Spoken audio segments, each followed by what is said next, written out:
ఒక వేశ్య ఉండేదన్నమాట. ఆ వేశ్య వాళ్ళ ఇంటి ముందు ఒక సాధువు ఉండేవాడు. ఆ సాధువు ఏం చేసేవాడంటే, ఆ వేశ్య వాళ్ళ ఇంటికి ఎవరెవరు ఎళ్తున్నారు, రోజుకి ఎంతమంది ఎళ్తున్నారు, ఏంటనేది ఆ ఇంటికి ఒకరు వెళ్ళిన ప్రతిసారి కూడా ఒక రాయి తీసి పక్కన పెట్టేవాడనమాట. అలాగా చాలా కాలం కొంతకాలం అయిన తర్వాత వాళ్ళ ఇంటికి ఎంతమంది ఎళ్తున్నారు అలాగ రాయి, రాయి ఏసి అది పెద్ద రాయి గుట్టలా తయారయిందనమాట. తయారైంది ఇలా జరుగుతుంది. కొన్నాళ్ళకి ఏమైందంటే, ఆ వేశ్య ప్లస్ ఈ సాధువు కోయిన్సిడెన్స్‌గా ఒకేసారి చనిపోయారు ఇద్దరు. చనిపోయిన తర్వాత ఏం జరిగిందంటే, ఆ సాధువు నరకానికెళ్ళాడు. ఈ వేశ్య ఏమో స్వర్గానికెళ్ళిందనమాట. అక్కడికెళ్ళిన తర్వాత ఈ సాధువు వచ్చేసి యముడి దగ్గరికెళ్ళి, "అదేంటది ఆవిడుండేసి అన్ని పాపాలు చేసింది కదా! ఆవిడేంటి స్వర్గానికెళ్ళడము?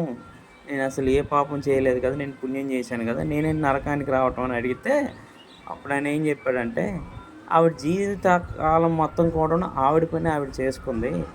తప్పు చేసింది, ఒప్పు చేసింది పక్కన పెడితే, ఆవిడ పనే చేసుకుంది. ఇంక వేరే ఏం పని చేయలేదు. కానీ నువ్వేం చేసావు, నీ పని మొత్తం నువ్వు వదిలేసి, వాళ్ళ ఇంటికి ఎవరెళ్తున్నారా, ఎవరొస్తున్నారా, ఏంటని చెప్పేసి నువ్వు చూసావు తప్పించి, ఏ రోజు కూడా నీ పని నువ్వు చేసుకోలేదు.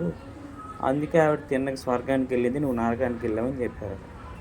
దీంట్లో మోరల్ ఆఫ్ ది స్టోరీ ఏంటంటే, ప్రజలు ఎలా ఉన్నారంటే నాకు తెలిసి వాడి పని వాడు చేసుకోవటం లేదనమాట. పక్కింట్లో ఏం జరుగుతుందో, ఎదురింట్లో ఏం జరుగుతుందో, పక్కోడి ఇంట్లో ఏం జరిగింది, వాడి జీవితంలో ఏం జరిగిందని చూసుకుంటున్నారు. ఇప్పుడు సపోజ్‌కి నువ్వు ఏదైనా మంచి పని చేసావనుకో, వాడికి ఒక 4, 5 సార్లు మంచి చేసావనుకో, ఆ మంచిని ఓకే. మంచి చేసావు ఓకే అక్కడికి. అక్కడికి ఏదైనా ఒక చిన్న నింద నీ మీద పడిందనుకో, ఈ 4, 5 సార్లు చేసిన మంచిని మర్చిపోయి ఆ నిందని గుర్తుపెట్టుకుంటున్నాడు. ఆ నిందని గుర్తుపెట్టుకోవడమే కాకుండా వాడికి, వీడికి ఎళ్లి చెప్పుకుంటున్నారనమాట. అంటే వాడికి కూడా ఇలా జరిగింది. అదేంటి, ఇదేంటి అని చెప్పేసి. ఇది మోరల్ ఆఫ్ ది స్టోరీ.